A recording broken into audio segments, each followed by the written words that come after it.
दिनै भारतनि राजधानी गोदान दिल्ली पार्लियामेंट्री स्टेटनि जन्तर मन्तराव भारतनि गासै फिसा फिसा रायजो दाबि खालामग्रा आफादफोरा जथायै सोमावसारदों।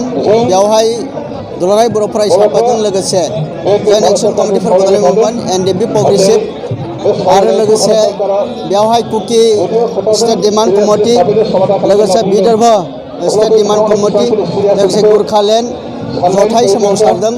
जोङो दिनै नैबे समावहाय विंटार सेसननि पार्लियामेंटारि सेसन जाबाय थादों।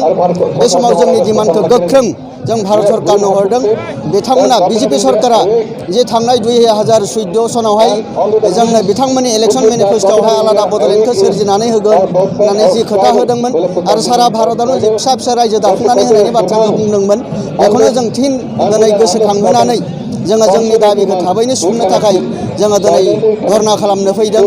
आरो जोङो फैबाय थानाय समफोरावहाय जुदि बिथांमोना बे फिसा फिसा रायजोखौ थाबैनो दाफुंना होआबा, आलादा बड'लेण्डखौ जुदि जोंनो थाबैनो दाफुंना होआबा, जोङो फैबाय थानाय बिसायख'थियाव जों बिथांमोनखौ गोख्रों हेंथा खालामनानै बिथांमोननि सरकारखौ जों बोफायनायनि थांखि लादों।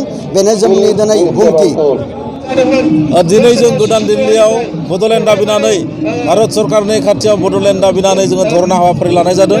आरो बे हाबाफारियाव जोङो बड'लेण्डनिफ्राय गोबां जोहोलावफोर बाहागो लानाय जादों। जोंनि दैदेनगिरि बिथांमोना दिनै बड'लेण्ड दाबिनानै बेवहाय धरनानि हाबाफारि लादों। जोङो बेखौनो खावलायनो लुबैदों जे भारत सरकारा थाबैनो बड'लेण्डखौ दाफुंनानै होनांगौ, आरो नङाब्ला जोंनि बे बड'लेण्ड जायगायाव खुनु दिन माने सान्थि फैनाय नङा। बेनिखायनो जों खावलायो जे भारत सरकारा एबा आसाम सरकारा बड'लेण्डनि बिथिङाव जेबो हेंथा सानालासै जाहाथे बड'लेण्डखौ दाफुंनानै होयो, बेखौनो जों भारत सरकारनि खाथियाव गुरै खावलायो। दिनै जों दिल्लीनि जन्तर मन्तराव बड'लेण्ड डिमान्डखौ लानानै आन्दलन खालामनो फैदों। दिनै जों मिन्थिगौ बड'लेण्ड आन्दलना गोबां बोसोर जालांबाय, दिनैसिमबो मोनफुङाखै। गेजेर ससेयाव बिटिसि मोनदों, बेजों जोंहा थोजासे जायाखै। ओंखायनो दुलाराय बर' फरायसा आफादजों लोगोसे NDPP peoples joint action committee for Bodoland movement जयै जों आन्दलन खालामदों। बेवहाय दंफैयो गोरखालेण्डनिफ्राय, विदर्भनिफ्राय, कुकिलेण्ड बिग्राफोरा दंफैयो। ओंखायनो जों सानदों दिनै बर'फ्रा बयबो खौसे जानाय जयै आन्दलन खालामनांगौनि थासारि फैदों। जोंनि गेजेराव जि दावराव दावसि जानानै गावस्रा गावस्रि जादों, बे जोंनि थाखाय दुखुनांथाव बाथ्रा। ओंखायनो जों सानदों जों बर'फ्रा बयबो खौसेयै जयै नाङोब्लासो जों बड'लेण्डखौ मोनफुंनो हागोन। ओंखायनो ज' ज' ओंखारबोनांगौ होननानै आं बयबो बर' फिसाफोरखौ खावलायबाय। गोजोन्थों।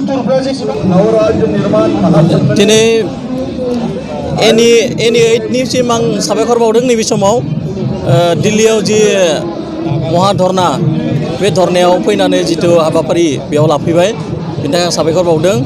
आं बुंनो खावलायनो नागिरो नैबे समाव जोंनि बर'फोरनि गेजेराव गोबां गावस्रा गावस्रि जागासिनो दङ।